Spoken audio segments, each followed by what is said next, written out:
You're watching Update News. Welcome to Update News. I'm Chevis-Rose. 'Tis the season for retail thefts across the nation. Find out why they have increased and what sales associates are doing to combat the problem. The meth epidemic across the Bay Area? Coming up, why this might put your dog at risk. The largest student-led movement in CSU history. Just ahead, we spoke to CSU student assistants who are trying to unionize. We begin with a warning about being careful when you're out walking with your dog on a public street or path. Veterinarians say recently they've seen 5 unrelated cases of methamphetamine overdoses. The victims have all been indoor dogs. I asked the experts why this is happening and what dog owners need to know. MedVet Silicon Valley usually receives about a dozen pet overdose cases a year. The cases typically involve a house dog that has accidentally eaten its owner's medication. But recently, they've seen dogs who've ingested methamphetamine they found in the streets while walking with their owners. Recently, within the last year, we're seeing 1 to 2 cases a month. This last week has been 5 cases, which is just, been unprecedented. Earlier last week, we had 2 cases in a 48-hour period, and then over this last weekend we had 3 other cases. MedVet concluded the cases are unrelated because of the distance between each incident. We researched it, and just to make sure is it in one area, but it's all different parts of San Jose. Typically next to homeless encampments. The owners are not even sure. They're just, they're walking their dogs as normal, and then they get home and all of a sudden they're showing those signs of exposure. Dr. Rebecca McQuitty is one of 2 doctors who treated the most recent dog methamphetamine overdose cases. On the day after they cannot come in on emergency and get hospitalized, then I pick up the cases the next day and care for them in the hospital. Everybody this week has survived. They've all done really well. She says taking care of a dog who has overdosed on meth is not easy. The first really important thing on emergency is to try and get rid of as much of the toxin as we safely can. One of the really tough things about this particular toxin is that it affects multiple neurotransmitters. If we get these cases too late, they may not survive even 6 or 8 hours. She explains that a dog's reaction to methamphetamine is similar to humans. Hyperactivity, hyperexcitability, abnormal behaviors. And then as things get worse, we start to see muscle tremors, seizures, cardiac arrhythmias, and the worst case would be actually sudden death. Experts say local dog parks are safer options for dog walkers. Dog owners are on edge. I wouldn't want anyone to be poisoning my dog like that. It's actually happened to me in the past, back where I'm from. Like one of my dogs got killed by someone throwing meat over the fence. If you're not sure of the area that you're walking your dog, rummaging in bushes, things like that, I would advise against, especially right now since we've seen so many cases.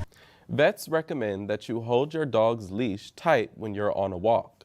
Don't leave them unattended near vegetation. In California, retail theft drastically spiked after voters approved Proposition 47 in 2014. California's Proposition 47 declared that property thefts less than $950 are reclassified as misdemeanors, not felonies. Experts from the Public Policy Institute of California confirmed property crime has rapidly continued to become more bold and serious since then. Retail associates say shoplifters know this. Policy prevents workers from chasing suspected thieves out of the stores. When I first started my job at PacSun, they told me that I can't be accusatory of them. I know that I can't follow anyone after they leave the store. There's a common understanding that they can't follow me. It's if I get out the store, I'm good. This year, theft was rapid across retail stores here at Westfield's Valley Fair. Our colognes are what get stolen the most, and they're actually placed in front of the register for this exact reason. Especially now during the holidays. Just yesterday, somebody stole a cologne again. He put the cologne in his bag and he just walked away. I'm assuming, and we can expect more robberies from our store. Retailers are using alternatives to decrease theft rates, and they're making employee safety a top priority. Never be accusatory, because that's the number one way it'll elevate a situation. So they're just like kind of subtly go in and say, oh, like, you know, do you want a bag for this? Can I help you with this? Do you need a room for that? Like, kind of let them know that you see them and that you know what they're doing. The more attention that they feel that they are getting, the less chances that they have of feeling like they can steal from the store. LA County's Puente Hills Mall has seen a rise in thefts as well. Mall security makes sure workers follow a protocol. During this time of the year, we kind of emphasize our employees to identify, when there might be a suspicious person. And that way we don't have to resolve to the point where they run and we grab them. For months now, California State University student workers have been calling for a union. It would be the largest student worker union in the country. Now they are one step closer to the finish line. I set out to gauge their reactions. This year, 4,200 California State University student workers signed up to create a student workers union. The California Public Employment Relations Board has now confirmed that there are enough signatures to start voting for a union. The last step is approval from the CSU to hold the union election. This would be the largest undergraduate student workers union in election history. The workers say they need better wages, more work hours, and benefits like sick pay. I think the efforts that people are thinking about unionizing for students is a really good opportunity, especially in the climate of students and student workers right now with, getting really low pay. CSU Chancellor Mildred Garcia weighed in on the issue in a recent news release. She said, throughout the collective bargaining process, the CSU has been committed to increasing salaries for our employees in a fiscally sustainable manner. We deserve more. I feel like living in Silicon Valley, the cost of living up here is so high, and the fact that we're being paid basically like a flat rate of $17 is ridiculous. We don't have benefits.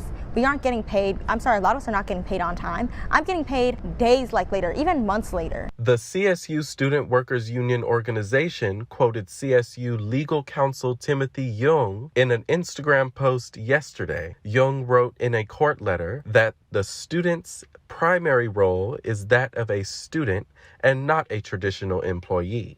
Oftentimes, student workers aren't given the respect, and their work isn't dignified in the way it should be.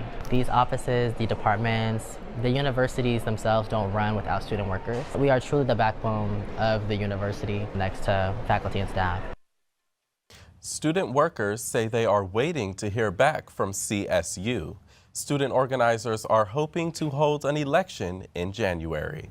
San Jose Water mailed an announcement to all Southside residents, alerting them that their tap water was going to temporarily look different because of maintenance work. I spoke with Matt Keller from Santa Clara Valley Water, and he says there is nothing detrimental in the water. Valley Water is doing some maintenance on our Santa Teresa water treatment plant, which serves this area. And so it's obviously important infrastructure for us. So we got to make sure it's up and running. We're also doing maintenance and infrastructure work on our pipeline system. We use a lot of groundwater in Santa Clara County, and it's not unusual for groundwater to be used for drinking water, and it's safe, but people will notice a difference when they maybe see, a little bit more cloudy.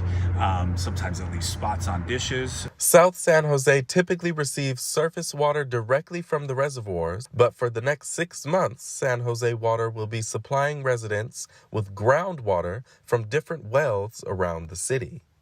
Especially living in San Jose, you need to be adaptable, right? Because your surface water systems or, your reservoirs might get depleted over time. If we have an extended period of drought, then at that point, we have the ability to turn to the groundwater, to supplement and still give everybody water. The agency says, despite the safety of groundwater, many residents are still questioning it. It's a personal preference. Everyone has a different palatability. It's like Coke versus Pepsi. Different flavors, right? And everyone has a favorite. You're used to something and boom, all of a sudden there's a switch. But we are lucky enough to be able to continue serving water while Valley Water is doing some much needed maintenance that they've, got to stay on top of. And that does it for this week's edition of Update News.